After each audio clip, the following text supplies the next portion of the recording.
We are going to talk about the lab preparation of ammonia. There are two methods for the lab preparation of ammonia. One is by using the ammonium salt that we are going to discuss here, and the other is by using this metallic nitrides that we'll be discussing later. So now first of all, let us talk about the property of the ammonium salts. Now any ammonium salts, which when it reacts with an alkali and it is heated, it gives you salt, water and ammonia. This property of the ammonium salt we are going to use in the lab preparation of ammonia. Now we can take any ammonium salt, so we can use ammonium chloride, ammonium sulfate, ammonium carbonate. We'll talk about one ammonium salt that we will not be using and the reason for that. And then alkali, you can use sodium hydroxide, potassium hydroxide and calcium hydroxide. But the preferred one, we'll be discussing the reactants, why they are preferred in the lab preparation. And then we'll be talking about the setting up of the apparatus, etc. Now you can see this diagram. Let's first talk about the apparatus and then the things that are there. Now you can see this is a round bottom flask. The heating is required, so we prefer a round bottom flask, and this round bottom flask is kept in inclined position. So we have to make sure that it is kept in inclined position. Why it is kept in the inclined position, that is also very important, because during the reaction water is produced. Now water is produced during the reaction, and the water may trickle back into the warm and the hot apparatus. So water may trickle back, you understand, go back into the warm in the apparatus. You know, apparatus which is hot and may damage the apparatus. So if you have the straight apparatus, it may happen, we keep this straight, so it may happen that the water goes back into this and can spoil the apparatus or damage the apparatus. So it is very important, and a reasoning question may be asked on this. That is why the round bottom flask is kept in the inclined position. Now let us talk about, in this round bottom flask we are going to keep the reactants, both the reactants, and in our lab I told you we are going to use an ammonium salt, and the preferred ammonium salt that we use here is ammonium chloride. What is this? This is ammonium chloride. I think you all are familiar with this salt. This is a sublimable salt, and what is the meaning of the word sublimable? Something which changes, solid which changes to the gaseous state on heating without undergoing the liquid state. So ammonium chloride is a sublimable salt, also commonly known as sal ammoniac. So don't forget, this is also known as sal ammoniac. You may remember with the word ammoniac. Then along with this we are going to use calcium hydroxide.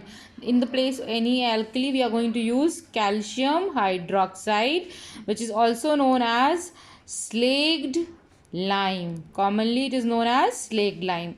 Now when the reaction will happen, we will be getting salt, water and ammonia. We get calcium chloride plus water plus NH3, which is a pungent smelling gas. Now we need to balance the reaction. 2NH4Cl will give you plus NCaOH whole twice gives you calcium chloride plus water plus ammonia. This also needs to be balanced. Okay, now we have the balanced reaction. I think no, it is again not balanced. 2H2O. 2 molecules of water. So now we got a balanced reaction for this. Now let us talk about in the apparatus. In the round bottom flask we will be keeping NH4Cl, that is sal ammoniac or ammonium chloride, plus calcium hydroxide, that is slaked lime. We will be heating it. On heating, the products will be formed and the gas will be produced. The gas moves out through the delivery tube, and then here will be there we are going to keep in the drying agent. Now drying agent preferred here is calcium oxide or quick line we'll be discussing why it is used. Then the gas is collected. You can see this, there is a gas jar here on the top which is inverted. Now inverted gas jar, the ammonia gas is going to pass on into the gas jar, and here we'll be collecting ammonia gas. So you've seen this apparatus, how the things are going to be collected, and then now we'll be discussing the whole complete thing about this. Now you know the reaction. We'll be keeping ammonium chloride, that is sal ammoniac. We'll be taking calcium hydroxide, which is slag lime, and then we'll be heating it, and then we'll be getting calcium chloride plus water plus ammonia gas. Ammonia is the pungent, a colorless gas with a pungent smell, and a very important feature of ammonia is it is the only basic gas. Normally the gases are neutral or acidic in nature, but ammonia is the only basic gas, and it turns a moist red litmus blue. That is a very important feature of ammonia. Now we will talk about the reactants one by one. So first we talk about ammonium chloride, why it is preferred. Now you can prefer any ammonium salt, but it is a very commonly available salt you can use. Which salt is not used, that is an important thing. Now we can use any, I told you, you can use ammonium chloride, you can use ammonium sulfate, but which chemical you are not going to use is ammonium nitrate, NH4NO3. That is, ammonium nitrate will never be used, and this is an important question again. Now why ammonium nitrate is not used? Ammonium nitrate not used. So why it is not used? Because it is explosive in nature. It is explosive in nature, and it also decomposes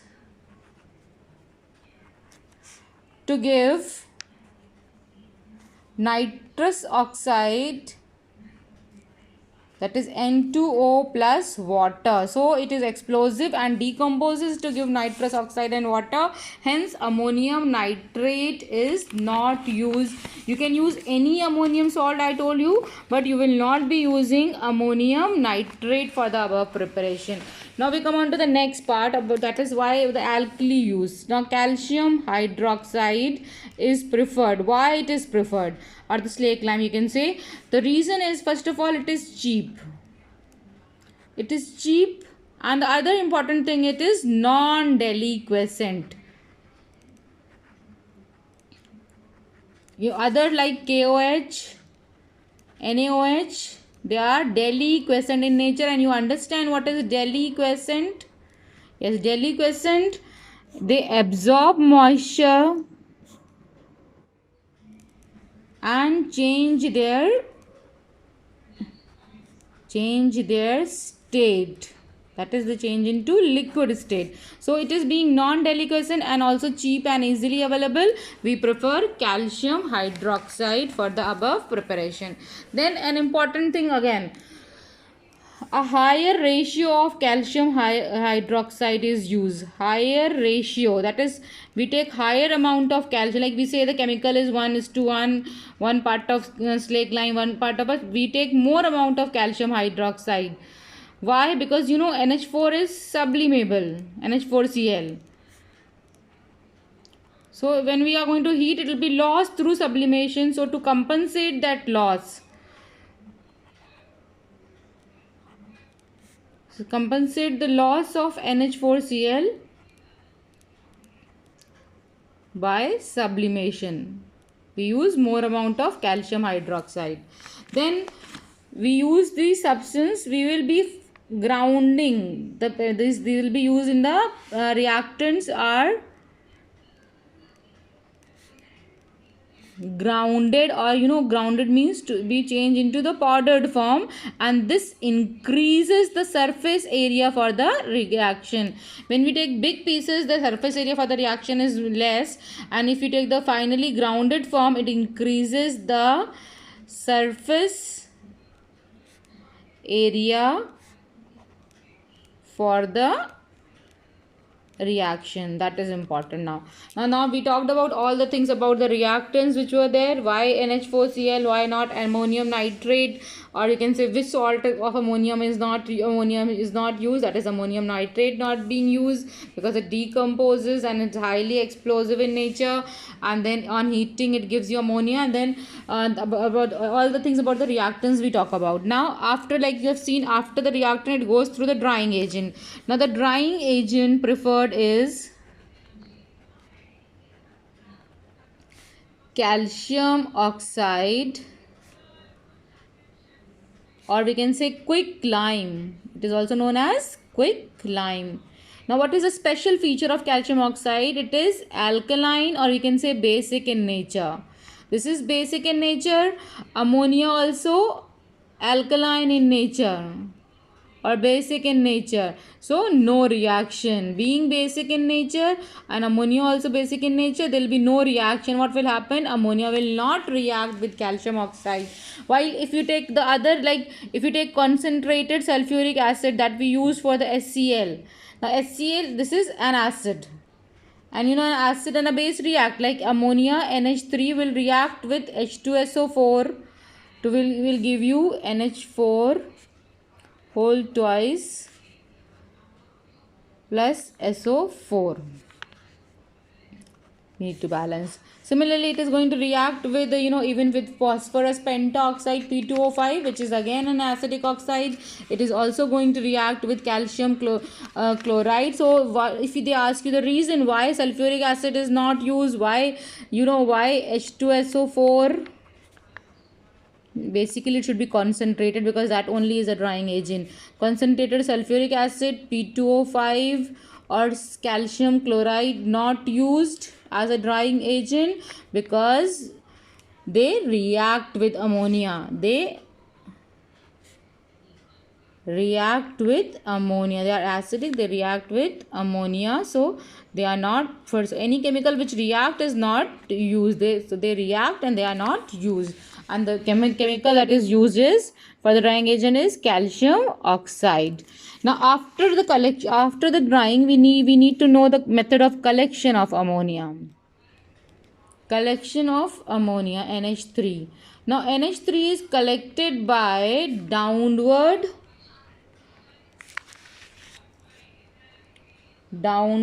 displacement of air. Now first of all, we talk about the two important again. Downward displacement of air. Why? Because it is lighter than air. If you remember, we have done in case of HCl, because it was heavier than air, so it was collected by upward displacement of air. So when the gas is lighter than air, the gas is going to, you can see here, the gas is going to rise up, and the air from here will be displaced down. This is known as downward displacement of air. Now it is not collected over water. Not collected over water. The reason for this, because it is highly soluble in water. The property same as that of HCl, highly soluble in water. If you collect this over water, all ammonia will dissolve in water and you will not get ammonia. So it is not collected over water because it is highly soluble in water, and it is collected by downward displacement of air because it is lighter than air. Now last and a very important thing is how you'll come to know whether your gas jar is filled with, it is a colorless gas, even though it has a pungent smell, but how you will confirm the presence of. So now let us talk about the confirming the presence of ammonia. So you need to do a chemical test, even though litmus is there, but it is not a chemical, not acceptable chemical test. So confirming the presence, you will be bringing a glass rod dipped in concentrated HCl. Very important to write concentrated HCl. If you write simply HCl or dilute HCl, your answer goes wrong. A glass rod dipped in concentrated HCl near the gas jar.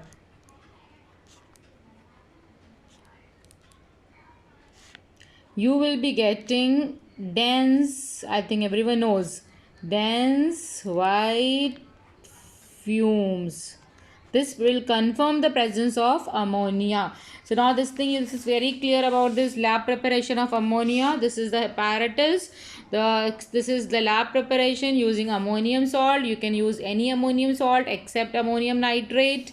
This round bottom flask is kept in the inclined position to prevent the trickling back of water into the apparatus. Then you heat this, you get ammonia. Drying agent is calcium oxide, that is the quicklime, because it is alkaline in nature, will not react with ammonia. Other drying agents like concentrated sulfuric acid, phosphorus pentaoxide, calcium oxide react, so they are not used.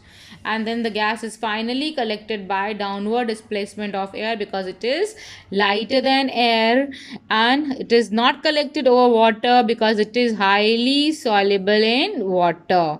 And then you confirm the presence of the gas by using a glass rod dipped in concentrated HCl. You will be getting dense white fumes. This is the method of lab preparation. There will be, then after in the next video we'll be discussing the next lab preparation by using metallic nitride and the Haber's process for the manufacturing of ammonia.